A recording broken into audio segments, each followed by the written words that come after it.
Tonight at 6, we're live in Ukraine and the country at war after a huge Russian military offensive by land, sea and air. The onslaught began just before dawn with a barrage of missiles on multiple targets right across the country.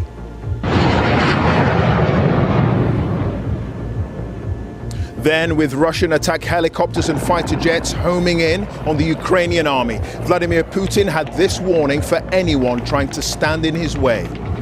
Whoever tries to interfere with us or threaten our country should know that Russia's response will be immediate and lead to such consequences that have never been experienced in history. Here in the capital, fearing the worst, some are desperate to leave. Their president calls on the international community to help his country. Putin started a war against Ukraine, against the whole democratic world. He wants to destroy my country.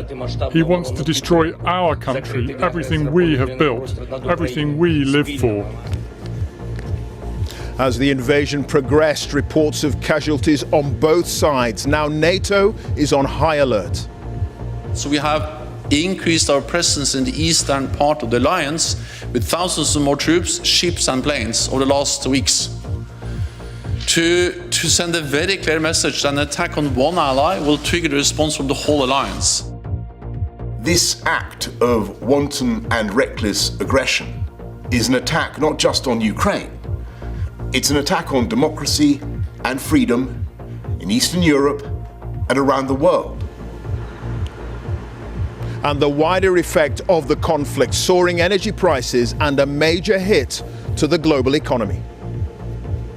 And coming up on the BBC News Channel, the Scottish FA say there's ongoing dialogue with UEFA regarding developments in Ukraine. It's ahead of the World Cup qualifier between the two countries at Hampden next month.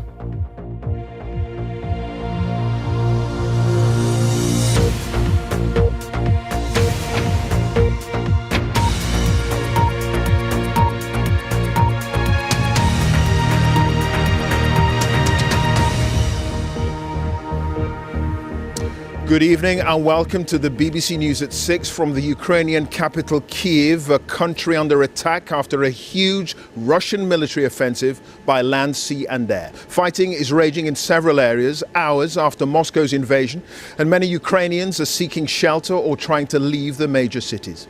There are reports of dozens of military and civilian casualties. It's been a dramatic day of events, so let's bring you up to speed.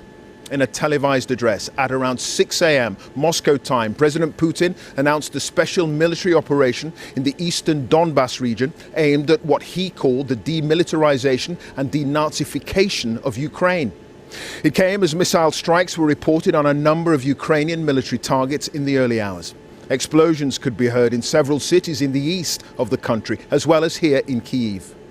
Blasts have been reported everywhere, with Russia saying it's destroyed more than 70 military targets, including 11 airfields.